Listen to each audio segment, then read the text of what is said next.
بسم اللہ الرحمن الرحیم۔ ڈیئر ویورز، السلام علیکم۔ کیسے ہیں آپ سب؟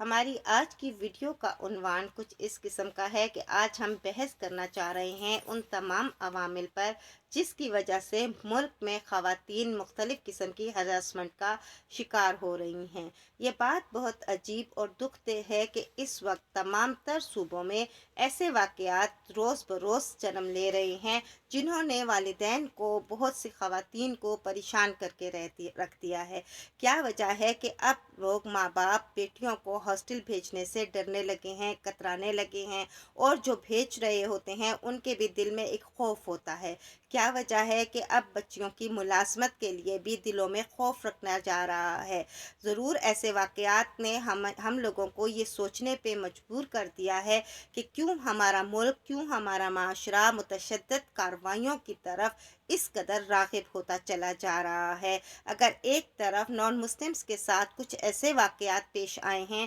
جنہوں نے دل دہلا کے رکھ دیا ہے، تو دوسری طرف بلوچستان جیسے صوبے میں، بلکہ نہ صرف بلوچستان بلکہ پنجاب، سندھ اور خیبر پختونخوا میں بھی ایسے واقعات، ایسے ضرور حادثات پیش آ رہے ہیں، ایسے اسکینڈل سامنے آ رہے ہیں جنہوں نے یہ سوچنے پہ مجبور کر دیا ہے کہ آج ہمارے بیٹے، ہمارے ملک کے نوجوان کن راستوں کی طرف چل پڑے ہیں۔ ہم بات کر رہے ہیں کچھ ایسے واقعات اور کچھ ایسے اسکینڈلز پر جنہوں نے ڈارک ویب سائٹس پر کمائی کا ذریعہ بنانے کے لیے خواتین کو ایسی کارروائیوں میں ڈال دیا، ایسی پرتشدد واقعات سے گزارا، اس طریقے سے بلیک میل کیا کہ بچیوں کے پاس اپنی زندگی کو بچانے کے لیے اس کے سوا کوئی چارہ نہیں تھا کہ اپنی عزت و ناموس داؤ پہ لگا دیں، اپنے والدین کے نام کو بچانے کے لیے یا ان کی زندگیوں کو بچانے کے لیے، اپنے بہن بھائیوں کو بچانے کے لیے ان بدبخت لوگوں کی ہر بات کو مانے اور انہی کی مطابق ہر طرح کے کام کرتے رہیں، اپنی برہنہ ویڈیوز بنواتے رہیں،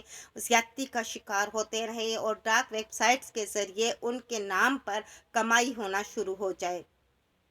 حکومت پاکستان کو بھی اس معاملے میں اب بہت سخت اقدامات کرنے کی ضرورت ہے، اور اس کے ساتھ ساتھ ہمیں یہ بھی سوچنا ہے کہ ہم جو اسلامیات کا سبجیکٹ نرسری کلاس میں سے ہی پڑھانا شروع کر دیتے ہیں، یہ نہ صرف ایک اسکول بلکہ گورنمنٹ کے اسکول، پرائیویٹ اسکول، تمام رینجڈ اسکولز میں اسلامیات کا سبجیکٹ بہت اچھے طریقے سے پڑھایا جاتا ہے، مگر اس کے باوجود ہمارے بچوں کے ذہنوں میں کون یہ گند بھر رہا ہے؟ کس قدر دکھ دہ بات ہے کہ پورن ویب سائٹس کی سرچ کرنے والے ممالک میں پاکستان سر فہرست ممالک کی صف میں شامل ہوتا چلا جا رہا ہے۔ یہ بات ہمارے لیے سوچنے کی ہے کہ ایسا ملک جہاں سے حج کرنے کے لیے سب سے زیادہ تعداد جاتی ہے، ایسا ملک جہاں سے تبلیغی جماعتیں روز افزوں ترقی کرتے ہوئے باہر نکل رہی ہیں، ایک ایسا ملک جہاں پر مساجد بھی موجود ہیں، اذان بھی ہوتی ہے اور نمازی بھی آتے ہیں، مگر گھروں میں ایسے کیا واقعات پنپ رہے ہیں کہ ہمارے بچے برائی کی طرف بڑھتے چلے جا رہے ہیں۔ بالکل ہم اس چیز کو مانتے ہیں کہ اگر ہم حرام کی کمائی پر اپنے بچوں کو تعلیم و تربیت دلا بھی دیں، لک آفٹر کر بھی دیں، تو انہوں نے ایسے ہی کاموں میں جانا ہے، ایسے ہی کسب اپنانے ہیں جو حرام ہی کے ہوں گے، اور حرام کے ذریعے وہ مزید کمانے کی کوشش کریں گے۔ مگر اس کے ساتھ ساتھ ماں کو یہ بھی تو دیکھنا ہے کہ آیا انہوں نے اپنے بچوں کی تربیت کس طرح سے کی ہے؟ کیا انہوں نے اچھائی اور برائی کو نہیں بتایا؟ اور کیا ہمارے بیٹے جب کسی بھی برہنہ بچی کی ویڈیو کو اپلوڈ کر کے خوشی محسوس کرتے ہیں؟ ریسنٹلی عاطف اسلم کے کنسرٹ میں اتنا بڑا واقعہ پیش آیا، وہاں پر تو تمام تعلیم یافتہ لوگ موجود تھے، وہاں تو کسی ڈپرائیوڈ ایریا کے بچے موجود نہیں تھے، وہاں تو بہت بڑے بڑے اسکولز کے پڑھے ہوئے بچے موجود تھے، اور ان کے گھروں میں ماں بھی ہوگی، بہنیں بھی ہوں گی، بھابیاں بھی ہوں گی، کزنز بھی ہوں گی۔ تو اس کے باوجود کیا وجہ ہے کہ وہ ان لوگوں نے اس کنسرٹ میں بہت زیادہ بچیوں کو ہراساں کیا، پریشان کیا، بچیاں رو رہی تھیں،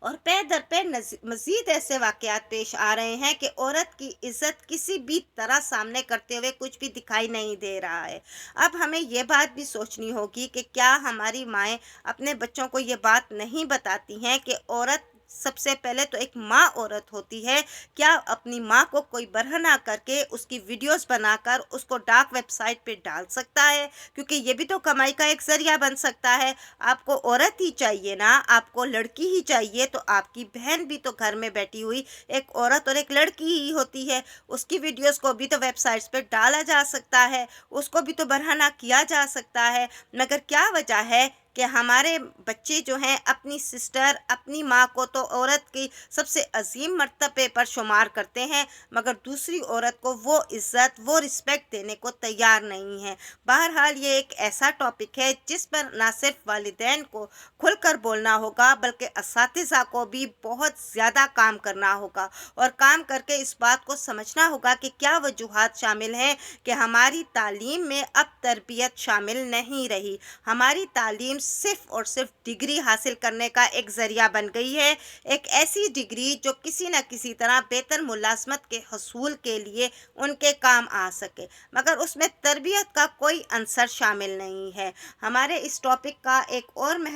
پہلو یہ بھی ہے کہ تمام لوگ اپنی اپنی جگہ اس بات کے خلاف نہ صرف آواز اٹھائیں، بلکہ اپنے ارد گرد اپنے معاشرے میں نظر بھی رکھیں، اور ایسے واقعات پیش آنے کی صورت میں، کیونکہ یہ واقعات کہیں دور تو پیش نہیں آ رہے، کسی جنگل میں تو پیش نہیں آ رہے، یہ تو بالکل شہر کی حدود کے اندر پیش آ رہے ہیں، پولیس اسٹیشنز کے قریب ان کی حدود کے اندر پیش آ رہے ہیں۔ تو کیا وجہ ہے کہ ہمارے ارد گرد کے لوگ اپنی آنکھوں کو بند رکھتے ہیں؟ اگر ایسے لوگ سیاست میں بھی آتے ہیں تو کیوں ہماری عوام ایسے ہی لوگوں کو ووٹ دے کر منتخب کرنا چاہ رہی ہوتی ہے؟